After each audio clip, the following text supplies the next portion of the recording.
धाडसी मुलगी. एक शहरात एक कुटुंब राहत होतं. त्या कुटुंबात एक मुलगी जन्माला आली. ती खूप सुंदर व धष्टपुष्ट होती. प्रत्येकाला हेवा वाटावा असं हे कुटुंब होतं. पण ती वयाच्या 10व्या महिन्यात आजारी पडली. त्यातच नियतीने तिचे कान व डोळे हिरावून घेतले. परंतु अशा परिस्थितीत तिचे आईवडील खचले नाहीत. धाडसाने परिस्थितीशी सामोरे गेले. त्यांच्या मुलीला परिस्थितीशी लढायला शिकविले. ती थोडी मोठी झाली तेव्हा तिच्या आईवडिलांच्या मदतीने शिक्षणाचा मार्ग निवडला. तिला अंध मुलांच्या शाळेत टाकले. तिथे ती ब्रेन लिपी शिकू लागली आणि ती त्याच्यात पारंगत झाली. सुदैवाने तिला एक चांगली शिक्षिका मिळाली, जी तिला व्यवस्थित मार्गदर्शन करू लागली. ती जसजशी मोठी होत गेली तसतशी यशस्वी होत गेली.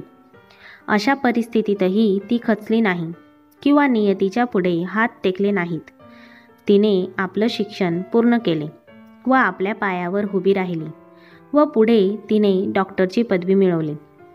पुढे जाऊन ती त्याच्यासारख्या मूकबधीर व अंध मुलांवर उपचार करू लागली आणि ती जगातील पहिली मुलगी ठरली जी अंध व मूकबधीर असून डॉक्टर झाली व तिला पुरस्काराने सन्मानित करण्यात आले.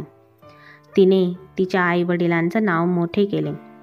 अशा प्रकारे ती एक धाडसी व स्वावलंबी मुलगी म्हणून या समाजापुढे वावरू लागली. या गोष्टीतून आपल्याला एकच शिकायला मिळते की परिस्थिती कशीही असू, खचून न जाता जिद्द व चिकाटीने पुढे जात राहावे. आपल्याला यश नक्कीच मिळेल. मित्रमैत्रिणींनो, तुम्हाला ही गोष्ट कशी वाटली हे कमेंटमध्ये नक्की कळवा. व्हिडिओला लाईक, शेअर व चॅनलला सबस्क्राईब नक्की करा.